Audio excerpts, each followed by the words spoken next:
8ஆம் வகுப்பு கணிதம் பாடம் 6 பயிற்சி 6.2ல் ஃபஸ்ட்டு கணக்கு தான். முதல் கணக்கு, கீழ்காணும் எந்த தரவுகளை நிகழ்வு செவ்வகத்தில் குறித்து காட்ட முடியும்? சரியா? இப்போ நிகழ்வு செவ்வகம் அப்படின்னா என்னன்னு தெரிஞ்சிருக்கணும். இப்போ பாருங்கள், ஒரு எக்ஸாம்பிள் சம்மில் கொடுத்துருக்குறாங்க பாருங்கள். இப்படி வரைகிறது தான் என்னதுன்னா நிகழ்வு செவ்வகம். செவ்வகமாக வரைகிறது என்னதுன்னா நிகழ்வு செவ்வகம். இப்போ இதில் பாருங்கள், 0லேருந்து 10 வரை 5 தந்திருக்காங்களா? மாணவர்களுடைய எண்ணிக்கை 5. 10லேருந்து 20 வரை மாணவர்கள் எண்ணிக்கை 8. 30லேருந்து 40 வரை மாணவர்களின் எண்ணிக்கை 10. இந்த மாதிரி நம்மளுக்கு ஒரு தெளிவான ஒரு டீட்டெயில்ஸ் இருந்துச்சுன்னா மட்டும்தான் நம்ம இதை என்ன பண்ண முடியும்னா நிகழ்வு செவ்வகத்தில் குறிக்க முடியும். சரி, இப்போ நம்மளுக்கு தந்திருக்கக்கூடிய கேள்விகளில் எதெல்லாம் நிகழ்வு செவ்வகத்தை குறிக்க முடியும், குறிக்க முடியாது அப்படின்னு கேட்டிருக்கிறாங்க. ஃபஸ்ட்டு கணக்கு, 20 முதல் 60 வயது பிரிவில் உள்ள மலை ஏறுபவர்களின் எண்ணிக்கை. ஓகேவா? இப்போ 20லேருந்து 20 வயசுலேருந்து 30 வயசு வரை இத்தனை பேர் மரம் ஏறுறாங்க. அடுத்து 30லேருந்து 40 வயசு வரை அப்படின்னு நம்மளுக்கு ஒரு இதில் வந்து என்னென்னா தெளிவாட்டு நம்மளுக்கு தந்திருக்காங்க. இந்த கூர்ஸ் நம்மளுக்கு தெளிவாட்டி இருக்கிறதுனால நம்ம இதுக்கு நிகழ்வு செவ்வகத்தை வரைய முடியும். சரி, அப்போ இதுக்கு ஆன்சர் வந்து என்ன எழுதிக்கலாம்னா ஆம்னு எழுதிக்கலாம். அடுத்து செகண்ட் ஒன், வெவ்வேறு ஆண்டுகளில் தயாரிக்கப்பட்ட மிதிவண்டிகளின் எண்ணிக்கை. சரியா? இப்போ பாருங்கள், வெவ்வேறு ஆண்டுகள்னால் ஒரு வருஷம் வந்து 1990 எடுத்துக்கு தராங்க, இன்னொரு வருஷம் 2000 தராங்க. அப்போ நம்மளுக்கு 1990லேருந்து 2000னா நம்மளுக்கு இடைப்பட்ட ஆண்டுகளில் நம்மளுக்கு இல்லை தரல. சரி, அப்புறம் நம்மளுக்கு இது வந்து தொடர்ச்சியாகவும் இல்லை, அதே இது நம்மளுக்கு தெளிவாட்டம் தராதனால இதுக்கு வந்து நிகழ்வு செவ்வகம் வரைய முடியாது. அப்போ ஆன்சர் வந்து இல்லை. ஒரு பள்ளியில் உள்ள ஒவ்வொரு பிரிவு மாணவர்களின் எண்ணிக்கை. இப்போ பாருங்கள், இதில் எந்த பிரிவு மாணவர்கள்னு அவங்க வந்து நம்மளுக்கு ஒழுங்கான தெளிவான ஒரு கூற்றாட்டு நம்மளுக்கு தரல. சரியா? எந்த பிரிவு அப்படின்னு தராதனால இதுவும் என்னதுன்னா நிகழ்வு செவ்வகம் வரைய முடியாது. இதனுடைய ஆன்சரும் இல்லை. அடுத்த 4வது, ஒரு பொது தேர்தலில் காலை 7 மணி முதல் மாலை 6 மணி வரை பதிவான வாக்குகளின் எண்ணிக்கை. சரியா? இப்போ பாருங்கள், இதில் என்ன அப்படின்னா ஒரு பொது தேர்தல்னால் எலெக்ஷன் நடக்குது. அப்போ அதில் காலை 7லேருந்து சாயந்தரம் 6 மணி எலெக்ஷன் நடக்கும். அதில் வந்து நம்மளுக்கு 7லேருந்து 8 மணி நேரம் எவ்வளோ ஓட்டு வந்து பதிவாகிருக்குது, 8லேருந்து 9 வரை எவ்வளோ ஓட்டு பதிவாகிருக்குது அப்படின்ட்டு நம்மளுக்கு தெளிவான ஒரு டீட்டெயில்ஸ் நம்மளால் எடுக்க முடியும். சரி, அப்படின்னா அதுக்கான என்ன நிகழ்வு செவ்வகத்தை நம்மளால் வரைய முடியும். அப்போ இதுக்கு ஆன்சர் வந்து என்னென்னா ஆம். 5வது, ஒரு நாள் கிரிக்கெட் போட்டியில் முதல் ஓவரிலிருந்து 50வது ஓவர் வரை வெளியேறிய வீரர்களின் எண்ணிக்கை என்ன அப்படின்னு அது வந்து நம்மளுக்கு நிகழ்வு செவ்வகம் வரைய முடியுமான்னு கேட்டிருக்கிறாங்க. கட்டாயம் வரைய முடியும். சரியா? ஏன்னா முதல் ஓவர்லேருந்து 50 ஓவர் வரை, அப்போ 1வது ஓவர்லேருந்து 2வது ஓவர் வரை யாராவது அவுட் ஆகிருக்காங்களா, அடுத்தது செகண்டு, அடுத்தது 2வதுலேருந்து 3வது ஓவருக்குள்ளே ஏதாவது அவுட் ஆகிருக்காங்க நம்மளுக்கு கணக்கு எடுக்க முடியும். சரியா? 1லேருந்து 50 வரை உள்ள ஓவர்களில் நம்மளுக்கு எத்தனை பேர் அவுட் ஆகிருக்காங்க அந்த மாதிரி நம்மளால் கணக்கெடுக்க முடியும். சரி, அப்படின்னா இதுவும் என்னது நிகழ்வு செவ்வகத்தை வரைஞ்சு காட்ட முடியும். இதுக்கு ஆன்சர் வந்து என்னென்னா ஆம். அவ்வளோதான் ஃபஸ்ட்டு கணக்கு. செகண்ட் கணக்கு, கோடிட்ட இடத்தை நிரப்புக. அதில் ஃபஸ்ட் ஒன், நிகழ்வு செவ்வகத்தின் மொத்த பரப்பளவானது கொடுக்கப்பட்ட மொத்த நிகழ்வெண்களின் கூடுதலுக்கு டேஸ் இருக்கும் அப்படின்னு சொல்லியிருக்காங்க. நேர் விகிதத்தில் இல்லைன்னா விகித சமத்தில் இருக்குன்னு எழுதிக்கலாம். நேர் விகிதத்தில் இருக்கும்.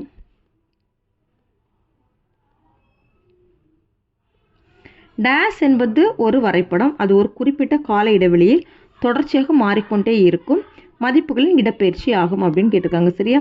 நிகழ்வு செவ்வகம் என்பது ஒரு வரைபடம். இதுக்கு ஆன்சர் வந்து நிகழ்வு செவ்வகம்.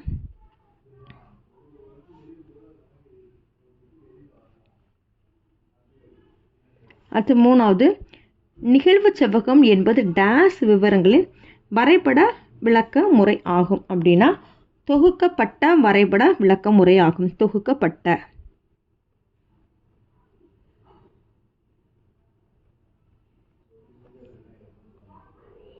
அடுத்து 3வது கணக்கு, ஒரு கிராமத்தில் 570 பேர் அலைபேசி வைத்துள்ளார்கள். ஒரு தன்னார்வ தொண்டு நிறுவனம் அவர்களின் அலைபேசி பயன்பாட்டை ஆய்வு செய்தது. அந்த ஆய்வின்படி ஒரு நிகழ்வு செவ்வகம் வரைந்துள்ளனர். அதை கொண்டு கீழ்காணும் வினாக்களுக்கு விடையளிக்க. சரியா? என்னென்னா ஒரு கிராமத்தில் வந்து 570 பேர் வந்து ஃபோன் வச்சுருக்காங்க. சரியா? இப்போ அந்த இவ்வளோ பேர் ஃபோன் வச்சுருக்காங்களா, அந்த டீட்டெயில்ஸை வச்சு நம்மளுக்கு ஒரு நிகழ்வு செவ்வகம் கொடுத்துருக்குறாங்க. இப்போ பாருங்கள், நிகழ்வு செவ்வகத்தில் இது வந்து மணி நேரம், இது வந்து நபர்களோட எண்ணிக்கை. 1லேருந்து 2 சரியா? இவ்வளோ 1 மணிலேருந்து 2 மணிக்குள்ளே எவ்வளோ பேருன்னு 110 நபர்களோட எண்ணிக்கை 110. 2லேருந்து 3 வர 220. அடுத்தது 3லேருந்து 4 வர 400. 4லேருந்து 5 வர 180. 5லேருந்து 6 வர 100. 6லேருந்து 7 வர 50. இப்போ இல்லை ஃபஸ்ட்டு கேள்வி என்ன கேட்டிருக்காங்க பாருங்கள்.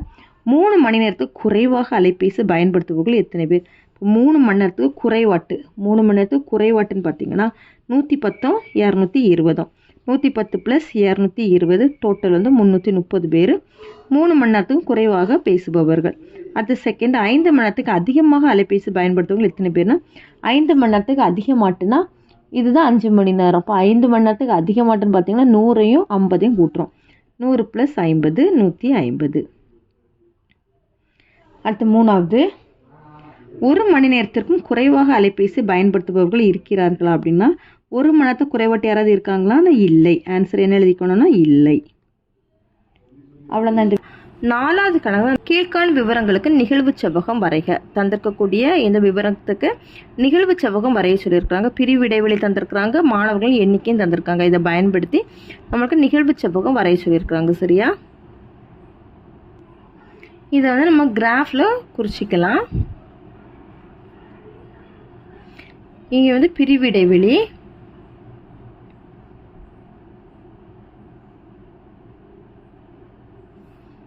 இது 0 10 20 30 40 50 60 70 80 90 100. இப்போ நம்மளுக்கு மேக்ஸிமம் பார்த்திங்கன்னா அந்த மாணவர்கள் எண்ணிக்கையில் 23 வரை இருக்குது. சரியா? அப்போ நம்ம என்ன 2 எடுத்துக்கலாம். சரியா? 2 அலகுலாட்டி எடுத்துக்கலாம். 2 4 6 8 10 12 14 16 18 20 22 24. இப்போ ஃபஸ்ட்டு பார்த்தீங்கன்னா 0லேருந்து 10 வரை 5. அடுத்து 10லேருந்து 20 வரை 15. 20லேருந்து 30 வரை 23. 30லேருந்து 40 வரை 20. 40லேருந்து 50 வரை 10.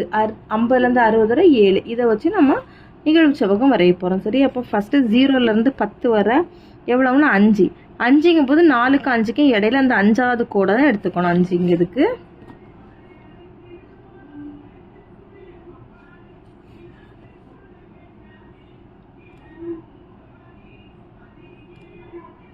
சரி, இது 5.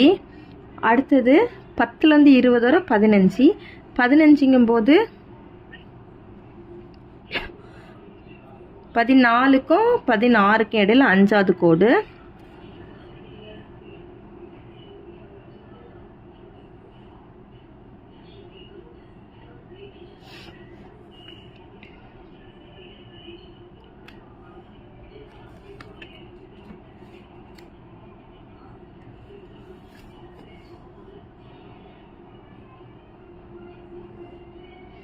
அடுத்து 20லேருந்து 30 வரை 23. 23ங்கும் போது 22க்கும் 24க்கும் இடையில இருக்கக்கூடிய 5வது கோடு. இது வந்து 15.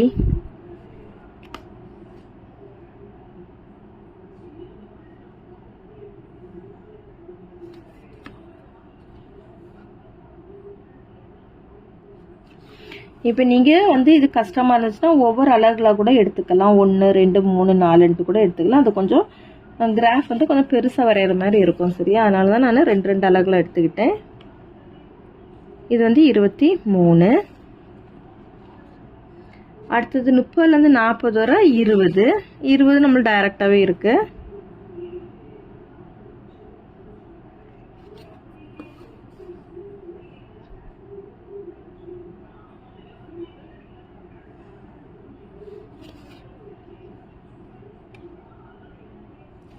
அடுத்தது 10. 40லேருந்து 50 வரை எவ்வளோன்னா 10.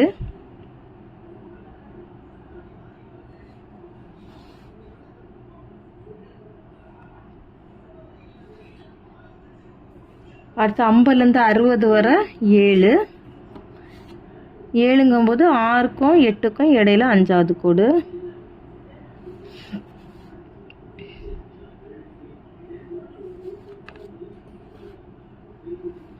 இப்போ அளவு திட்டம் எழுதிடலாம்.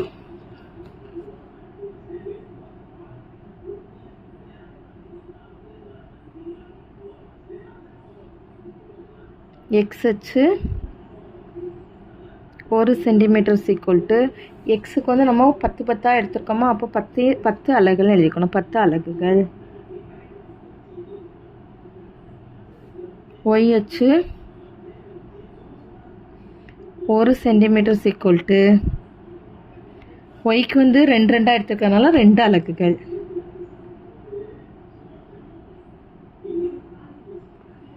அவ்வளோதான் அந்த வீடியோ. 5வது காலத்தில் நம்மளுக்கு தந்திருக்கக்கூடிய இந்த மாணவர்களோட டீட்டெயில்ஸ் தந்திருக்காங்களா, இதற்கு நம்ம நிகழ்வு செவ்வகம் வரைய சொல்லியிருக்கிறாங்க. மதிப்பெண் 90லேருந்து 110, 110லேருந்து 130, 130லேருந்து 150, 150லேருந்து 170, 170லேருந்து 190, 190லேருந்து 210 தந்திருக்காங்க. மாணவர்களோட எண்ணிக்கையும் கொடுத்துருக்காங்க. இதை பயன்படுத்தி நம்ம இப்போ நிகழ்வு செவ்வகம் வரைய போகிறோம்.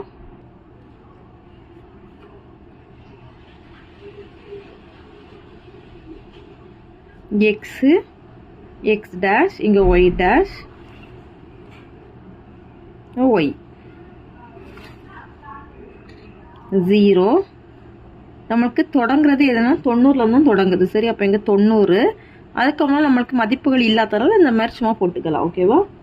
90, அடுத்தது 100, 110, 120, 130, 140, 150, 160, 170, 180, 190, 200, 210, 220 வரை நம்மளுக்கு போதும். ஓகேவா? அடுத்தது இங்கே ஒய்க்கு வந்து ஒவ்வொன்றாவே எடுத்துக்கலாம். 1 2 3 4 5 6 7 8 9 10 11 12 13.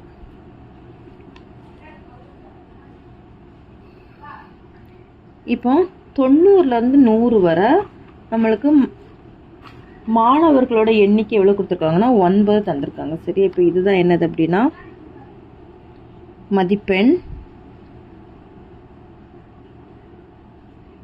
இது வந்து மாணவர்களின் எண்ணிக்கை.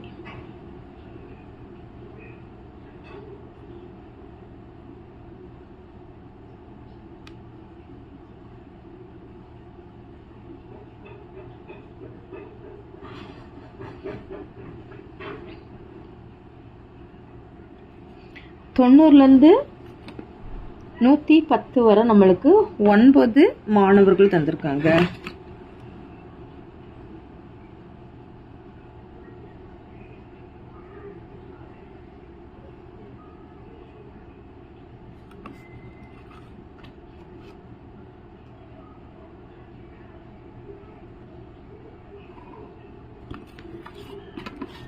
ஒன்பது.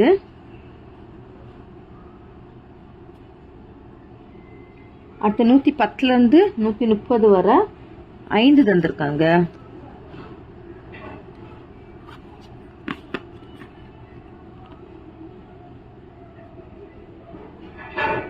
அடுத்து 130லேருந்து 150 வரை 10 தந்திருக்காங்க.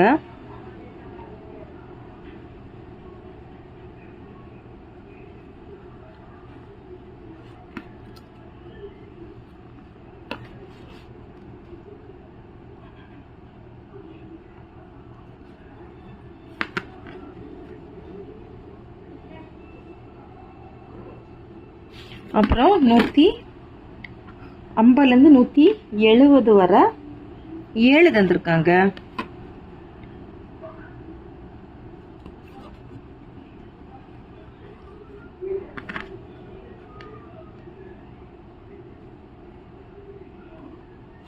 அடுத்து 170லேருந்து 190 வரை 4 கொடுத்துருக்காங்க.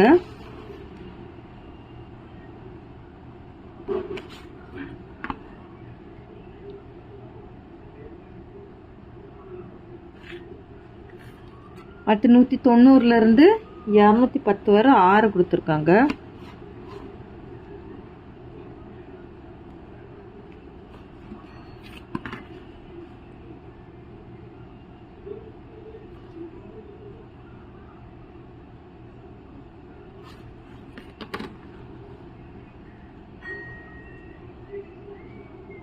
இது 5 10 7 4 6. சரி, இப்போ இதுதான் நம்மளுக்கு தேவையான நிகழ்வு செவ்வகம் வரைஞ்சிட்டோம். இன்னும் அளவு திட்டம் எழுதிக்கலாம்.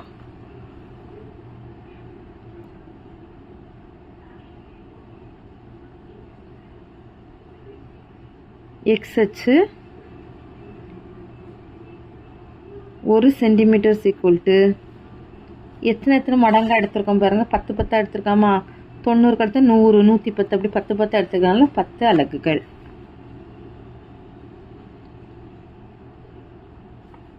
ஒய் அச்சு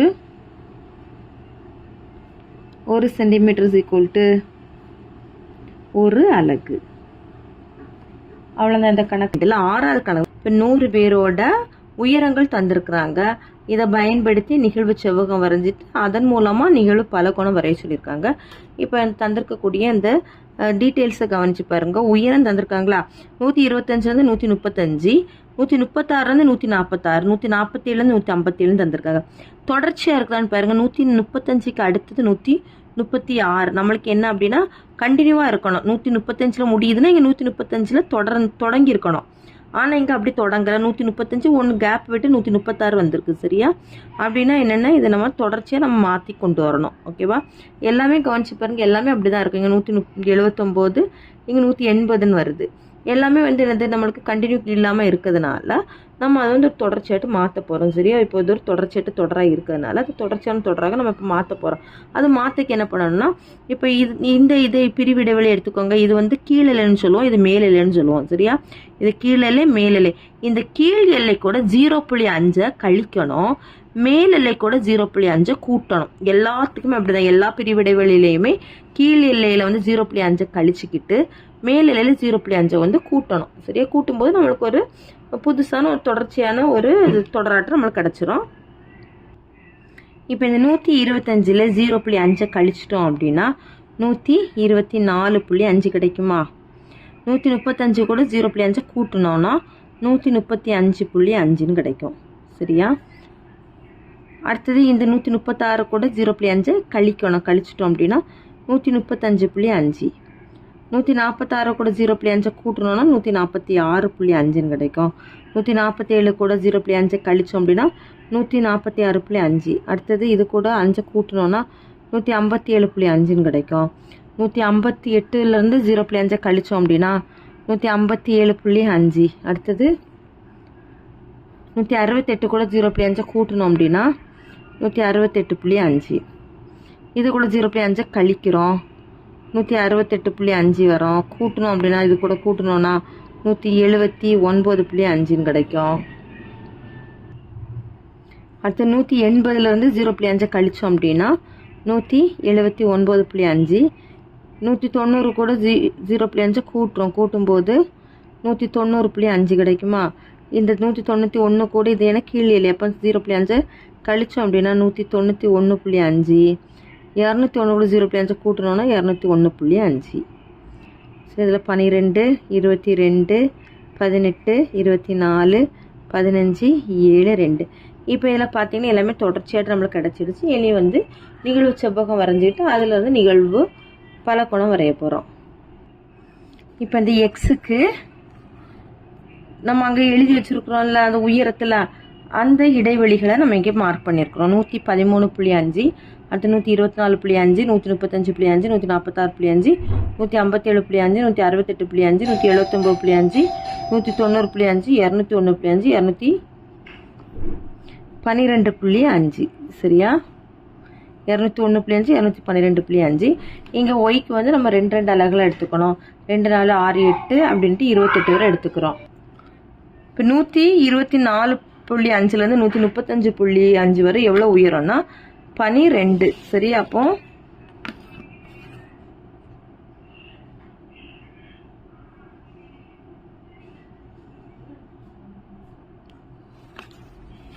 மார்க் பண்ணிக்கிறோம்.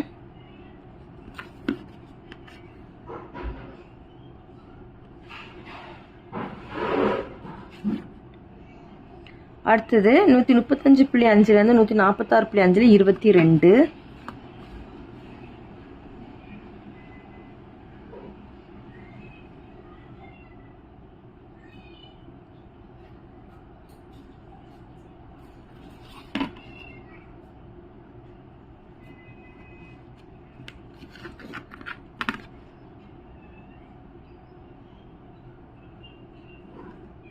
22. அடுத்தது 18. 146.5லேருந்து 157.5க்கு 18.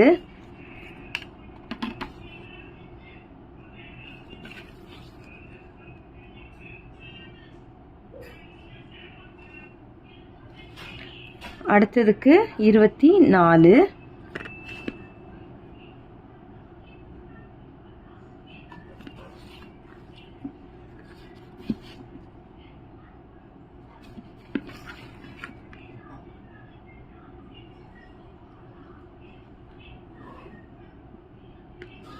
அடுத்ததுக்கு 15. 15ங்க 14க்கும் 16க்கும் இடையில அந்த 5வது கோடு.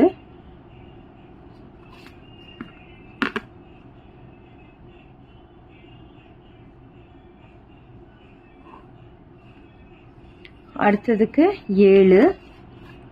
7ங்கும்போது 6க்கும் 8க்கும் இடையில இருக்கக்கூடிய அந்த 5வது கோடு. அடுத்து லாஸ்ட்டாக கடைசி 2. இது 22, 18, இது 24, 18, 15, 7, அடுத்து 2,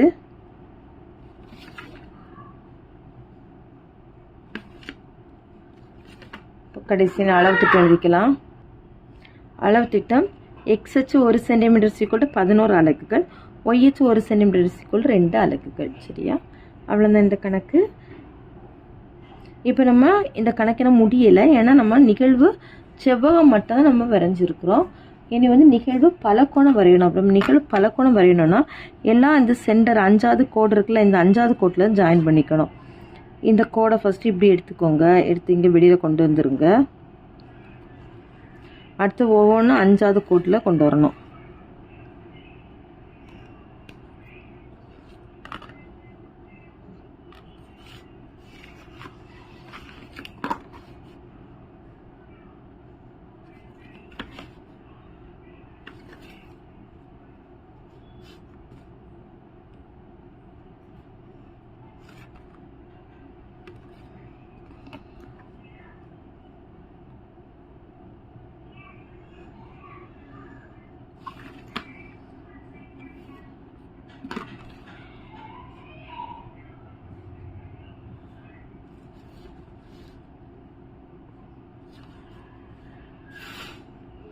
எல்லா சென்டர் லைனையும் ஜாயின் பண்ணிட்டு நம்ம நிகழ்வு பலகோணம் கிடச்சிரும்.